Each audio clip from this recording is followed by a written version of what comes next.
Fils et du Saint-Esprit. Amen.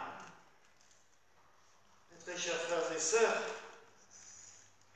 nous voilà à la 6e ostension de notre reliquaire de la Passion et cette 5e durant le carême. Déjà. Et le 5e vendredi de carême, qui est le vendredi de la 4e semaine, est consacré depuis toujours à célébrer le précieux sang de Jésus. Comme cette fête tombe en carême, elle est doublée au premier dimanche de juillet de manière plus solennelle, et nous la fêterons solennellement d'ailleurs le premier dimanche de juillet, puisque à la fin de la messe, nous sortirons avec le reliquaire en procession dans le jardin. On a la chance d'avoir un jardin, donc pour célébrer solennellement au mois de juillet. Mais méditons aujourd'hui sur le sang du Christ. Il y a énormément de choses à dire, donc il a fallu essayer de résumer un petit peu sur 2 éléments qui m'ont paru intéressants.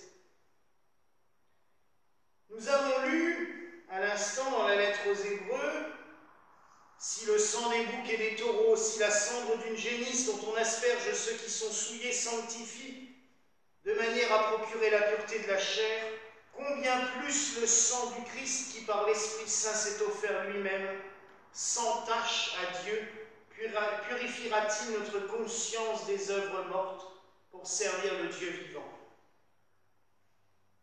Il faut bien reconnaître que ce qui s'est passé il y a 2000 ans, le vendredi saint, ce divin vendredi, comme je l'appelle, le Christ s'est offert non seulement comme victime, comme agneau immolé, mais il s'est offert en tant que grand prêtre. Vous savez que le grand prêtre, avant égorger les bêtes pour les offrir à Dieu, là c'est le Christ lui-même en tant que grand prêtre qui s'offre lui-même en tant que victime aussi à Dieu son Père pour nous, pour notre salut. Ce sang répandu, il représente énormément pour chacun d'entre nous et nous ne l'imaginons même pas. J'ai regardé un petit peu la signification de plusieurs choses et, comme vous le savez, en hébreu, l'homme, avec un grand H, l'humanité, se dit Adam. Adam, si on le dit en hébreu. Ce qui est beaucoup plus troublant, c'est quand on regarde la composition de ce mot. En fait, il est composé de 2 mots différents. Le A, qui est un mot à lui tout seul, puisqu'il est le diminutif en hébreu de Halek, la lettre, la première lettre de l'alphabet, qui veut dire le souffle divin. Et le deuxième mot, c'est Dam, le sang. Ainsi, l'être humain, en hébreu, Adam, et en gros veut dire le sang vivifié par le souffle divin. Tout à fait, nous-mêmes.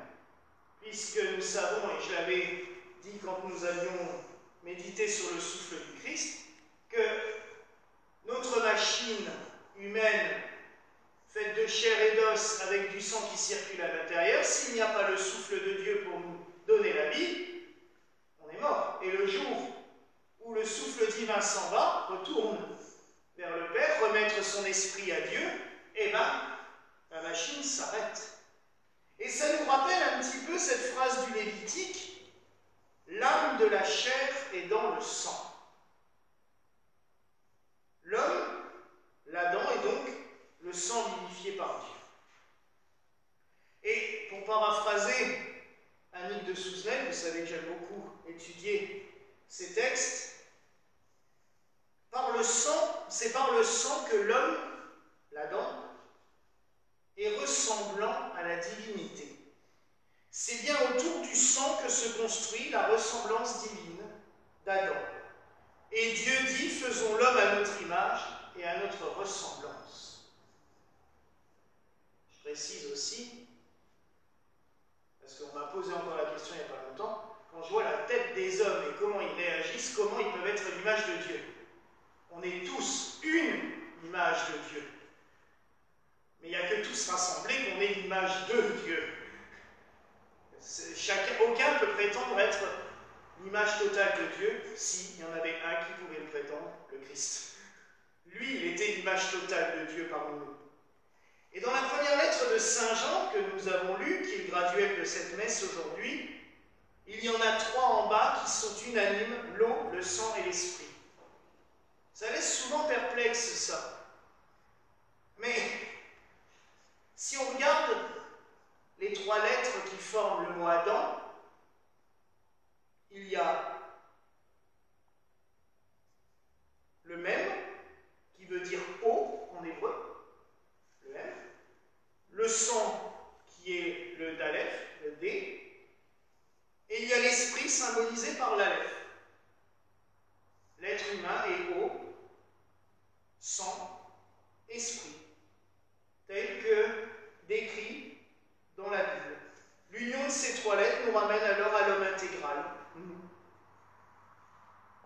Après, si on veut s'amuser, parce que vous savez que dans la tradition hébraïque, ils aiment s'amuser justement à bouger les lettres pour voir ce que ça donne, si on met les 3 lettres dans l'autre sens, mad par exemple, on est sur le mot mesure ou vêtement.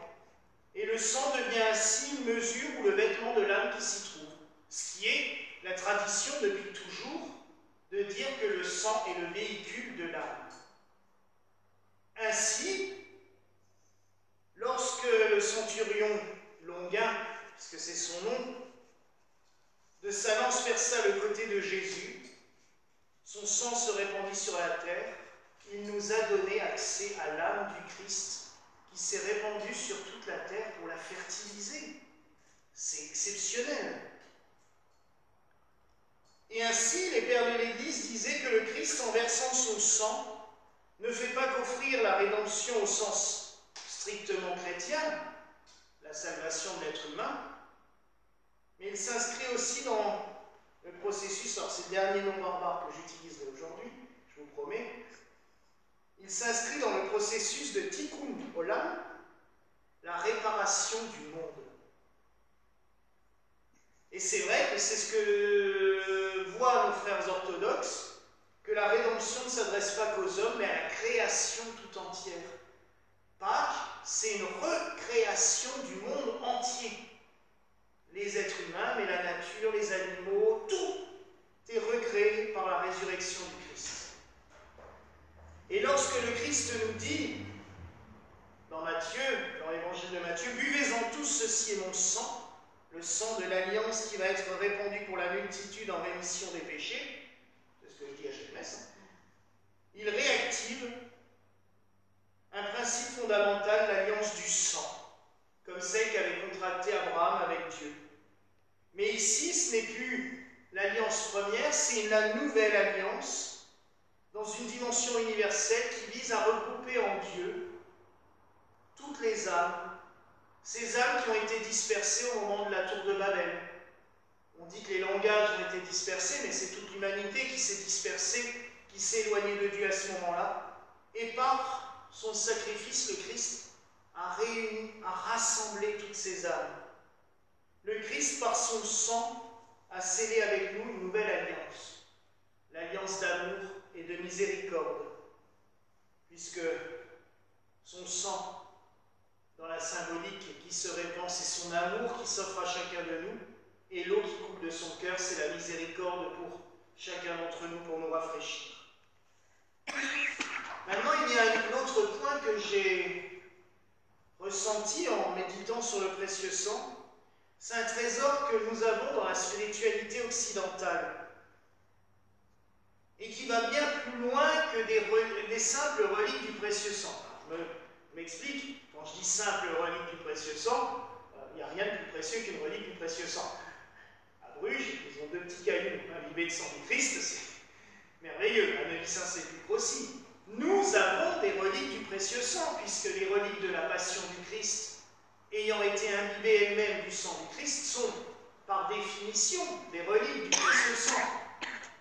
La couronne d'épines, le petit morceau de la colonne de la flagellation, le morceau de la croix, le morceau du calvaire et le morceau du Saint-Sépulcre ont été imbibées du précieux sang du Christ, donc c'est des reliques précieuses. Mais allons un peu plus loin que ces simples reliques, dans un mystère qui est typiquement occidental, la tradition du Saint Graal. Ah, on ne va pas partir avec les chevaliers, mais c'est une quête, en effet. Selon la tradition celtique, qui s'est généralisée un petit peu dans tout l'Occident, le Saint Graal, vous savez que c'est la coupe qui a servi à Saint Joseph d'Arimathie pour recueillir le sang du Christ après sa mort. Et on dit même que c'est la même coupe qui avait servi pour célébrer la première Eucharistie lors de la dernière scène. Ainsi, le Graal, ça évoque vraiment l'Eucharistie. Il est tradition que de posséder le Graal, c'est maintenir vivant le sacrifice de Jésus, et boire à la coupe, c'est fusionner avec le Christ et recevoir la vie éternelle, l'immortalité. Vous avez tous vu peut-être Indiana Jones, on essaye de puiser avec le Graal pour pouvoir boire l'immortalité. Ben, je suis désolé, la coupe de l'immortalité, elle est sur l'autel à chaque messe. Tous les dimanches, tous les jours. Parce que c'est bien ça, la coupe de l'immortalité. Alors oui, beaucoup ont revendiqué posséder le Graal.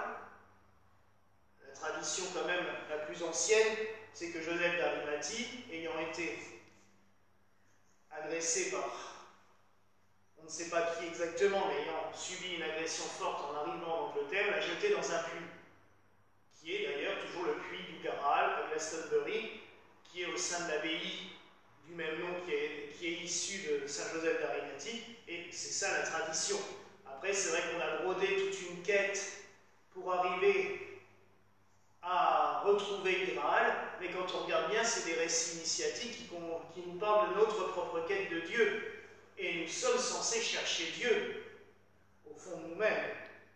Mais en tout cas, la coupe d'immortalité, il n'y a pas à chercher plus loin. Elle nous est offerte à chacune des messes. Puisque depuis 2000 ans, mes frères et sœurs, le précieux sang de Jésus n'a de cesse d'être versé pour nous sur tous les autels du monde. On a parlé de la multiplication des pains dimanche. Mais autant que les pains se multiplient dans l'Eucharistie depuis 2000 ans, mais le précieux sang de Jésus se donne à chacun d'entre nous. Alors c'est triste parce qu'en effet, certaines communautés ne donnent plus la communion au précieux sang. Pour des raisons purement pratiques, hein. Tout simplement, ce n'était pas idéologique ou quoi que ce soit, c'est purement pratique. Mais c'est un manque. Même si théologiquement on dit que le Christ est tout entier dans le pain et tout entier dans le vin. Personnellement, et c'est une des choses qui m'a marqué quand j'ai découvert l'église gallicane il y a 26 ans, c'est qu'on communiait sous les deux espèces. Et je me suis dit, mais oui. Parce qu'il y a une parole de Matthieu qui quand même résonne. Quand dans le récit de l'Eucharistie, le Christ dit à ses disciples, en prenant pain, prenez, mangez. Mais pour le calice, il dit, prenez et buvez-en tous. Étonnamment, il insiste sur le tous pour le sang, qu'il ne dit pas pour le pain. Et c'est d'ailleurs ce qui fait que, par exemple, nos frères orthodoxes, dès le baptême, donnent la communion aux enfants avec une goutte de précieux sang qu'ils déposent dans la bouche des communions. Aux enfants, ils ne leur donnent pas le pain, parce que, plus comme c'est du vrai pain, ils risquent de s'étouffer, mais ils donnent une goutte de précieux sang. Et c'est vrai que le Christ nous dit bien, buvez-en tous. Et je vais vous citer quelques petits passages de l'évangile de Jean, au chapitre 6, et vous verrez que on ne peut pas ne pas communier au précieux sang. Jésus leur dit, oui, vraiment, je vous l'assure, si vous ne mangez pas la chair du Fils de l'homme et si vous ne buvez pas son sang, vous n'aurez pas la vie en vous. Celui qui se nourrit de ma chair et qui boit mon sang a la vie éternelle. Et moi, je le ressusciterai au dernier jour, car ma chair est vraiment une nourriture et mon sang est vraiment un breuvage. Celui qui mange ma chair et boit mon sang demeure en moi et moi, je demeure en lui. C'est merveilleux. Et ça, il l'a dit presque un an avant de ses scène pour la première fois. Il annonçait déjà à ses disciples le grand mystère eucharistique. Alors oui, mes frères et sœurs, vous voyez l'importance du précieux sang. Et si nous avons vraiment cette chance de pouvoir communier au sang du Christ, il faut remercier le Seigneur. Mais nous devons aussi être pleins d'humilité, en pensant qu'en recevant le sang du Christ, et là, attention à cette image, nous recevons le sang du Christ, son sang s'écoule en nous. C'est quand même beau ce cadeau qu'il nous a fait, d'avoir son corps et son sang en nous. Et comme le sang est le véhicule de l'âme, quand nous recevons le sang du Christ, c'est vraiment son âme qui prend possession de notre corps et de notre propre âme. Et ainsi, on comprend mieux les paroles de cette prière de saint Ignace de Loyola. Vous savez, Antoine la chante aussi des fois certains dimanches. Anima Christi sanctificare. Âme du Christ, sanctifie-moi. Alors oui, mes frères et sœurs, qu'en recevant le précieux sang, nous puissions nous écrier de tout notre cœur et de toute notre âme, âme du Christ, sanctifie-moi. Voilà la grâce que je nous souhaite en ce soir au nom du Père.